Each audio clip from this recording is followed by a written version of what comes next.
Raider Nation, what's going on? You're watching the Raiders Report. Coming up here on today's show, we're going to be looking at all the money that the Raiders saved by moving on from Derek Carr. There's $29.25 million. I decided that let's look at 4 free agents that the Silver and Black could potentially sign in free agency. I would not be able to make today's show if it wasn't for our sponsor, Yum Wolf. Yum Wolf is the #1 air-dried dog food for gut health. It's the dog food that I trust for Chuck, and y'all know that I'm a dog dad. Head on over to yumwolf.com/Raiders, 50% off your trial. I'm going to put that link for y'all in the comments and in the description of today's video. So we always talk about defense, right? Whether you're a normal Raiders fan, whether you're somebody that's going to defend Derek Carr, the conversation always comes up, Mitch, the Raiders haven't had a defense in a very, very long time. So what I figured I would do here is this. Let's look at the money that the Raiders saved from D.C., $29.25 million. And I decided to find 4 defenders that Las Vegas could sign with that money. And all the contract values, it's not from me, it is from PFF. So PFF, when they release some of the top free agents out there, they also put out contract projections. So the numbers that you see are based on PFF and 4 players that the Raiders could sign by moving on from DC. If you like this video and you want to see more of these, if this video here gets 1,000 likes, I'll do another version of it. If you like it and you're like, hey, Mitch, what happens if we go out and get a Daron Payne? Go out and get a top defensive tackle like Javon Hargrave. Mitch, you only did defenders. Do you want to do one with only offensive players? An offensive lineman mixed in with some defense. I'm going to continue to make these, and almost it's going to be like my free agency mock draft with the money that the Raiders sign by moving on from DC. So if you like this video and you want more, hit that like button. Here we go. First name that's coming up here on the show. I've been saying for a long time that I see defensive tackle as being one of the biggest Raiders' needs. So, guess what? Dalvin Tomlinson, defensive tackle on $11.75 million. You got $29.25 million. You subtract $11.75. I told you you're going to get some math today. $17.5 million left to spend. The reason why I like Dalvin Tomlinson is because when you look at Daron Payne and Javon Hargrave, they're the top 2 defensive tackles, but you're going to have to break the bank on those guys. So who's the 3rd best option? It's Tomlinson. On top of that, he has experience in Patrick Graham's defense already. He's never missed more than 5 tackles in a season, so he's pretty sure in terms of run defense. Sure, he missed 4 games last season, but when you turn on the tape and you watch Tomlinson on that interior of the defensive line for the Minnesota Vikings, he's a good player, man. And he would really, really help out this Raiders defensive tackle room. At 6'3", 325 pounds, coming off a year, 2.5 sacks, 3 tackles for loss, 42 tackles. He's the type of dude that's going to be able to take on a lot of double teams, and he's going to help free up some other players. On top of that, you got free agents in Andrew Billings. He's a free agent. Jerry Tillery, free agent. Kyle Pecco, free agent. So realistically, you got both of your rookies in Neil Farrell Jr. and Matthew Butler, and then Bilal Nichols.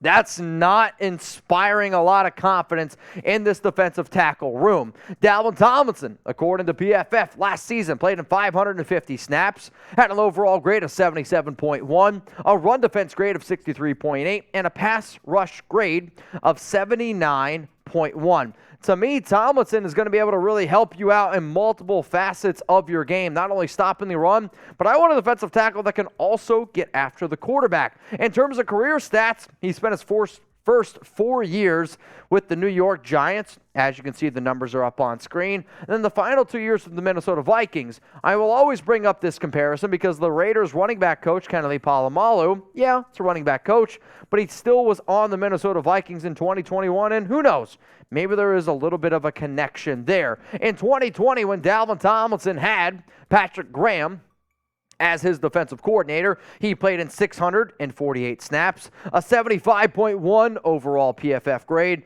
run defense of 70.3, pass rush at 74.6.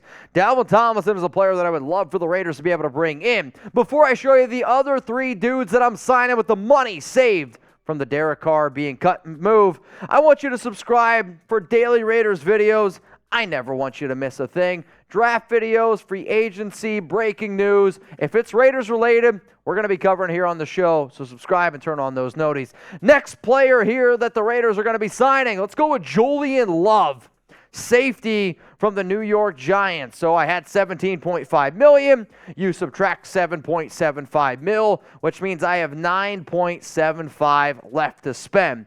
When I think about versatility at the safety position that's not going to absolutely break the bank, I think of Julian Love. He is a ball hawk who's not afraid to tackle. Plus, on top of that, guess what? You're going to see this coaching staff look at players who have past experience in certain regimes.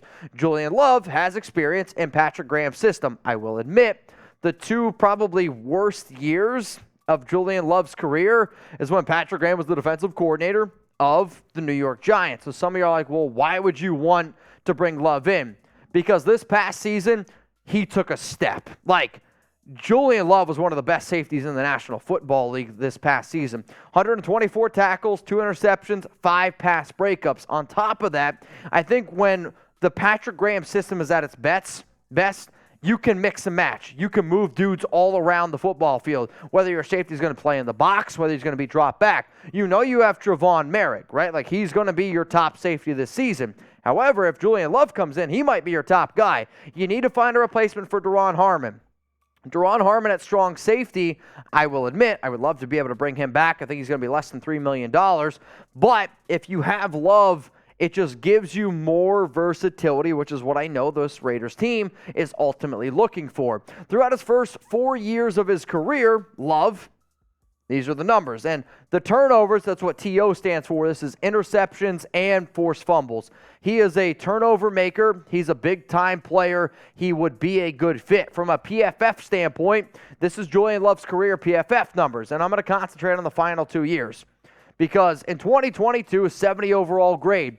But the years where Patrick Graham was the defensive coordinator is 2020 and 2021.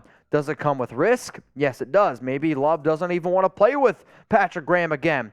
However, though, if you can get the type of production that Julian Love was able to give the New York Giants last season, to me, that is more than worth it, paying him $7.75 million. Now, before I show you the final 2 names here on our list, today's show is presented by Yum Wolf. I am really excited about these guys for the simple fact of Chuck loves this food. And if anybody out there is ever worried about the food that they're putting in their dog system, hey, I get it. I'm a dog dad myself. 50% off your trial at yumwolf.com/Raiders. My dog has battled a lot of digestive issues in his time, whether his TMI, poop's not great, or whether he just doesn't eat his food right away. Yum Wolf has really helped him out over the past 2 to 3 weeks. And honestly, man, it's sad. Chuck's not really a type of dog that begs for food, but I also know at times that maybe he doesn't even like his dog food. With Yum Wolf, I know every time I put it in his bowl, he's going to finish it. That's why I search for a non-inflammatory dog food, because Chuck, he's had a lot of stomach issues, and with non-GMO air-dried dog food made with USDA meat, eggs for protein, Cocoa Mega super fats for gut health, I know that he's getting the best food possible. If you've never met my dog, Chuck, well then, hey, you probably don't follow me on IG, and that's all good. Here's my guy. He loves this dog food, and to me, anybody out there that really prides himself on being a dog dad, shit, the amount of money that I have spent looking for dog food, or just the doctor's appointments that I've gone to, because I'm like, is he all right? Is everything going on? I've been able to know for a fact that this is the best dog food for him. So if you're in that same boat, give it a try. If your dog's kind of like Chuck, where you just don't know what to give him because nothing really seems to fit him, go to yumwolf.com/Raiders. We got a special offer. It's 50% off your trial. If you like it, tell me about it. I would love to share your stories here on the show. Let's go to the next name here, a free agent to sign with the Carr money. I'm going to go Jonathan Jones, cornerback at $5.5 million, which means I got $4.25 million left to spend. There are a lot, and I mean a lot, of very talented cornerbacks in this year's draft class, which is one of the reasons why I decided here to not break the bank on corner. Also, Jones has relationships with McDaniels and Dave Ziegler from their time back in New England. And when you look at some of his play, he has worked as an outside corner and he's worked in the slot. This helps out the Raiders defense, especially with Nate Hobbs. I am hoping the Raiders decide to put Nate Hobbs back on the interior because, I mean, let's face it, he was a better slot corner as a rookie than he wasn't as an outside cornerback as a sophomore season. When I watch the tape, though, on Jones, this is what I want people to do. Jonathan Jones, his first 10 games in the NFL this past season, he was like top 10 cornerback good. The final 7 games, not that great. I'm curious if he was battling an injury, if teams started to just figure out their strengths and weaknesses. But to me, this is a guy to at least keep in mind, because you could have Nate Hobbs in the slot, you have Jonathan Jones on the outside, and then potentially you add another option.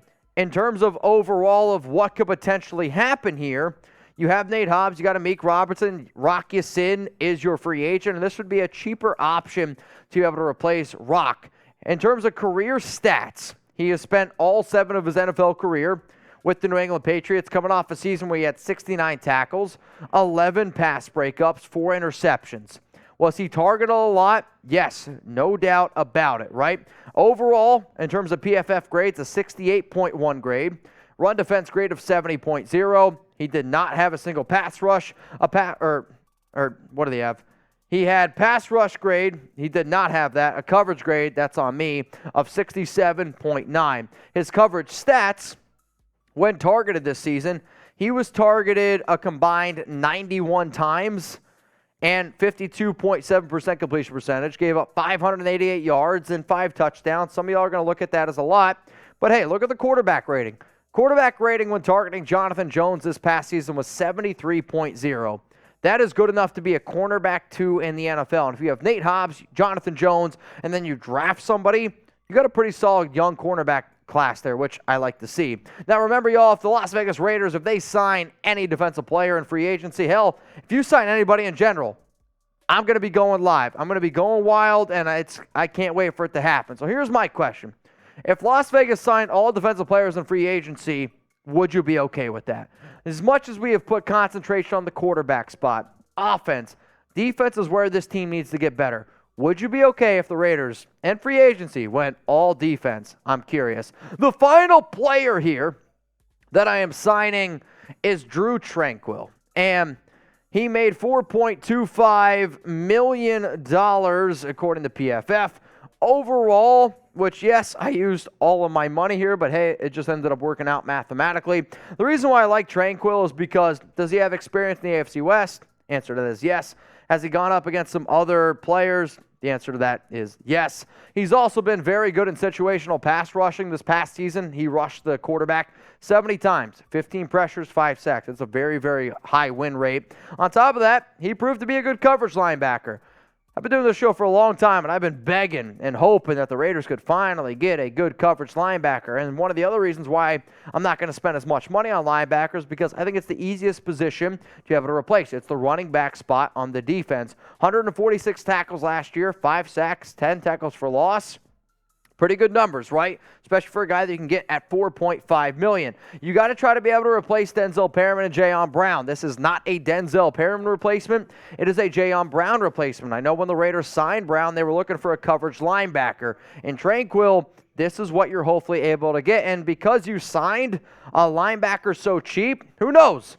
You might be able to bring back Denzel Perryman on a cheaper deal. It still remains to be seen. I do know this, though. He has gotten better the more reps he has gotten. In 2019, 75 tackles. That's fine. This past season was realistically the first year that he was a full-time starter.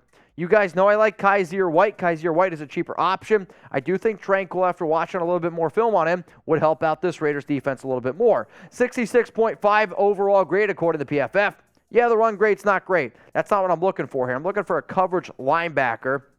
Pass rush at 76.4, a coverage grade of 76.6. So the fact that he's got that elite coverage grade, I know what it says on screen, 76.6 is the coverage grade. So overall, with the money that you were able to save from the Derek Carr move, I mean, you were able to add Dalvin Tomlinson.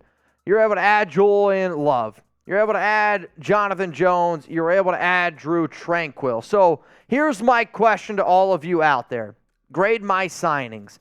A, B, C, D, or F. You saved $29.25 million. With these moves here, I decided to go all defense. If you like the video and you want more of it, remember to hit that like button. But let me know down in the comments what y'all are thinking in terms of all the moves I made with the money that I saved from moving on from Derek Carr.